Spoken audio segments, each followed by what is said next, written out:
Hi everybody, welcome to my channel. If you're new here, it's 𝗙𝗶𝗀𝗀𝗃, thanks for coming. And if you're a subscriber, first of all, I want to apologize to you guys that I went MIA, and it wasn't because I planned it. Like, things happened and they were both positive and negative, but lucky enough it is okay and I think I'm good now.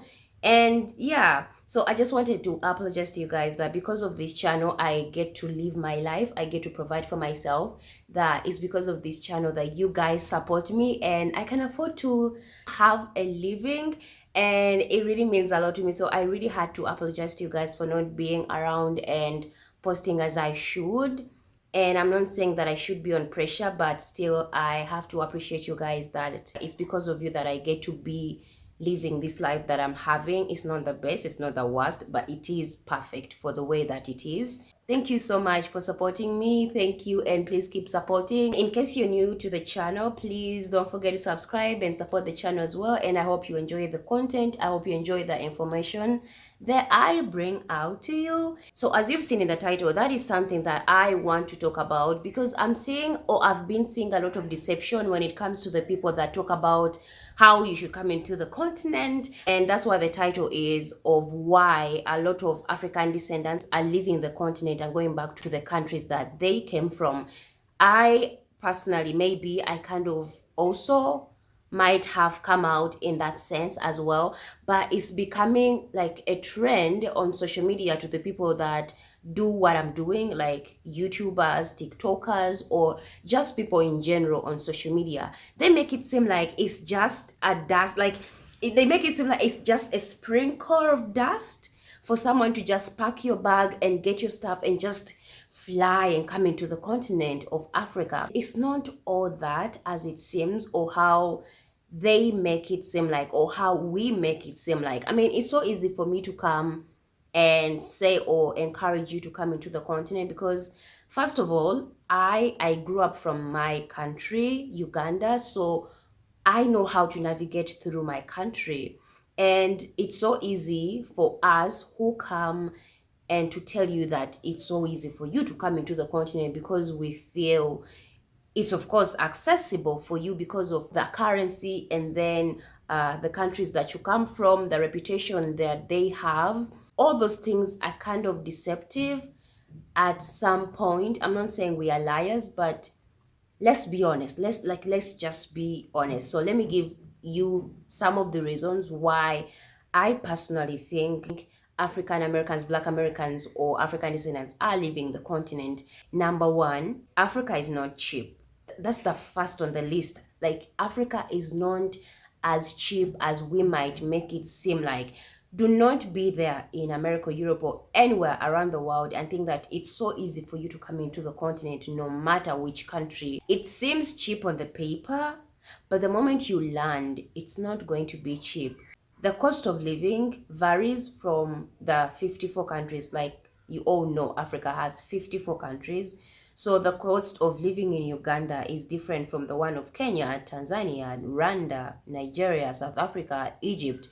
It's really different. Come with the mindset of it's going to be 3 times harder than you might expect.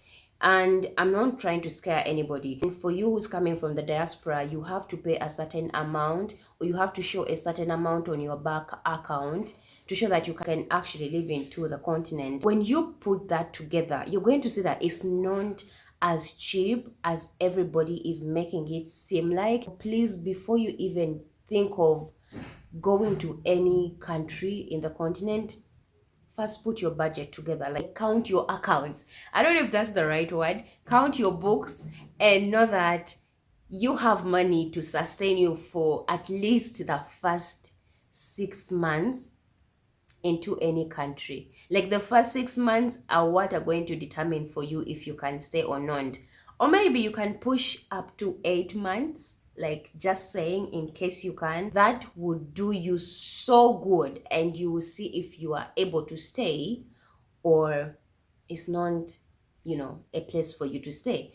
Number two is the language barrier. Like, Yeah, I know we come here and I speak this English, and you might think you're going to find everybody who's speaking the way I am. Like, you come to me, a lot of you guys come to me and you're always asking, so you guys, you all speak English in your country? I mean, yes, in my country, Uganda, we speak English, but you have to remember we have different tribes and different regions. The languages we have in Central are different from the East, West, and yeah, South. So you have to come with the mindset that not everybody is going to be able to communicate to you as a person who's coming from a, you know, another country. It's not going to be as easy as some people are making it seem like. And there is also where people are saying Swahili is going to be the African language, which I also applaud and I support it 100%. But you need to remember, like in my country, Uganda, a lot of people don't know Swahili. They don't know Swahili. They speak English, yes, but Swahili is something that we are trying to put into the curriculum of the students to make it a compulsory language for the students to learn so that we are able to communicate with other African people. A lot of people also come in my inbox and they're like, well, I am learning Swahili and I'm coming to Uganda. I'm like, okay, that's pretty good. That's amazing. But Ugandans don't really know Swahili. There is a percentage that knows Swahili, but majority do not know Swahili. And that is the truth. So I don't want to come here and lie to you. If you go to Kenya, you're in the right place. If you go to Tanzania, it's the right place.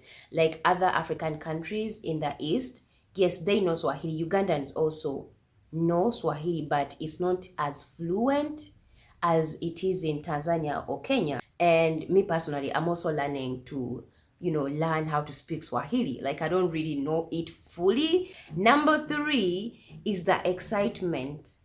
I think excitement would have been number 1, but let me put it on number 3. Most of the people that went, especially to West Africa, I do believe it was out of excitement. And that's the biggest mistake you can do if you want to relocate to a different, like, you're not relocating to a different city.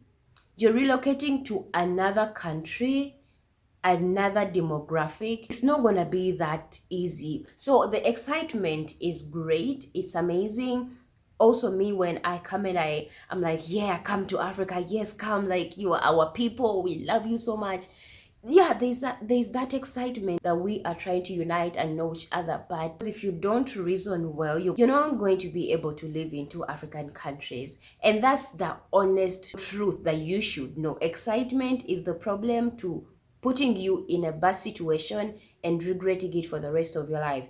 With excitement, I would prefer if you come and visit and be a tourist and see how people are, how they interact with you. That can make you decide if you are able to stay or it's not really a place for you. But if you just come with excitement that, you know what, let's go and come, it's really going to be hard for you. And I think a lot of people, a lot of our descendants, Black Americans, came with that excitement and they saw that it wasn't really for them. They were not ready. So that's also a reason why I think our people are going back to the places they came from. Number 4 is going to be the entitlement. Yeah, I know it's kind of mean that I'm saying that, but it is. There is so much entitlement that comes with people that are coming from the diaspora, and it really needs to be talked about. It's not okay. I'm sorry, but that entitlement has to stop on the gates of the airport, because the people that you're coming into, the Africans, the Ugandans that you're coming into, are completely different people from the things that you know about your places. And that is the brutal truth.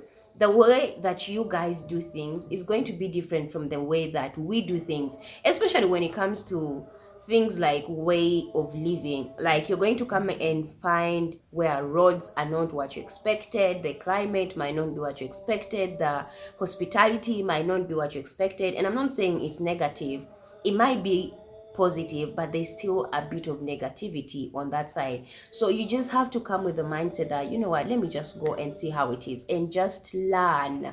Like, don't make people step on you, but you have to listen and learn. And of course, if they step on you, that's when you have to stand up for yourself. but still it shouldn't be coming from a place of entitlement. Those are the things that you should consider as well. And I think when you come and then you see those things, your spirit breaks, and then yeah, you have to leave, or you leave. Number 5 is Africa is not a place for a diaspora person to come and look for a job. If you are coming into the continent, do not come with the mindset of you're going to look for a job. It's not going to work well for you. That is the brutal truth. No African, no Ugandan is going to see you coming from America, Europe, or the Caribbean and expect you to come and ask a job from them. They expect you to be the one to give them jobs because they see you coming from the country that is seen as developed. And I know it sounds mean, it sounds bad, but that's the world that we are living in. And we should thank the media, or we should curse the media, one of those two, because they make it seem like whoever goes or whoever lives in the developed countries has money. So the moment you come into the continent and you speak, as I always say, the moment you speak, they're going to know you are not from the continent. Like I said, it's either going to be like you went when you were a child, you got married there, or you were born there. So the moment the accent comes out, white accent or the American accent or European accent, people are going to assume you all have money. And it's not coming from a place of taking advantage of, but it's coming from a place of whoever lives in the developed country has money. You have to be able to create job for yourself, to sustain yourself, and also to give others the opportunity to work for you or be a part of your brand or a part of your circle to help you out in the things that you cannot navigate, like the local things that you need to access. So that is something you kind of forget. And one thing I've realized, that most people that come to Africa and kind of have a living, they all work online, whether they offer classes about something, mental health or politics, or just us as content creators, YouTubers. It's more of an online thing to survive into African countries, especially if you don't have like some people around you that can help you in the right direction. Come knowing you're going to be a boss, you're going to be an entrepreneur, you're going to be one who has to teach the African people on the things that you have to offer. It's not going to be the other way around, that Africans are going to hire you. Yeah, you're going to actually just give up and go home. The last thing that, of course, I want to put out is not everyone is going to welcome you the way I am going to welcome you. That is the reality of its own.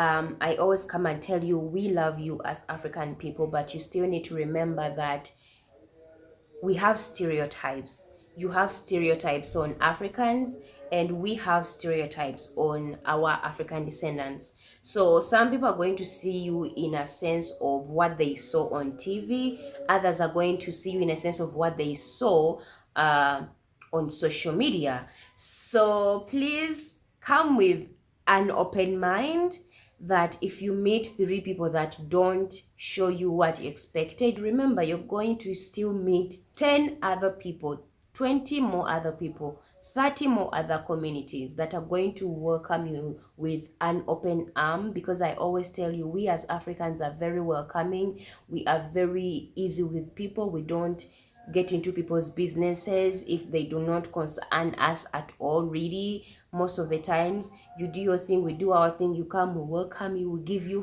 food, because that's who we are. And that's why it also hurt me when I grew up and I saw that the white governments are portraying us in a savage way. It really hurt my soul and my spirit. So please come knowing that not everybody is going to see you in a positive way, but still majority of them are going to welcome you, and the negative part of it is just a smallest number. But just come with a mindset that I'll meet the good people, and I also meet people who don't like me. Like, I mean, where we all come from, in America, in Europe, in Asia, we all have people in our families, friends who don't even like us, and they know who we are. Imagine a stranger that you've not really been with, and they're seeing you coming in, and yeah, it kind of threatens, or it might come from a sense of fear as well. that you're coming to dominate.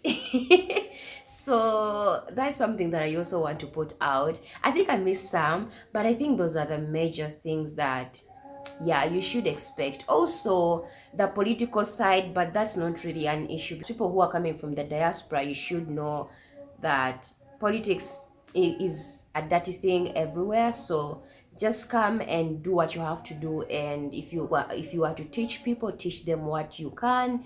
And of course, like, talk to people, come see the place, come and enjoy the home. In case I missed out anything, comment it in the comments, and let's have these discussions. If you are in the country, it would be nice to meet with you and, yeah, talk with you. Like, I want to see my African descendants in Uganda. Like, I want to meet you and see you in person. Like, I can't wait. Honestly, I really can't wait. And of course, thank you for supporting the channel. Thanks for being here. I want to give out a shout out to Peter Magrel. Is it Peter Magrel? Yeah, you've been really supportive. Yes, so that's it for today. Thanks for watching. Please support the channel. In case of any support, the links are in the bio. In case you want to talk to me, go to my Instagram as well, or just comment in the comments. I'll see your comments. If there's anything you would want me to talk about, send it to me on Instagram, and then I'll see how it is. I just want to thank everybody for supporting the channel. It really, really, really, really means a lot to me. As a Ugandan, I'm able to live my life because of YouTube. It's just amazing. It's really, really nice. So yeah, thank you, and I'll see you in the next video. Bye.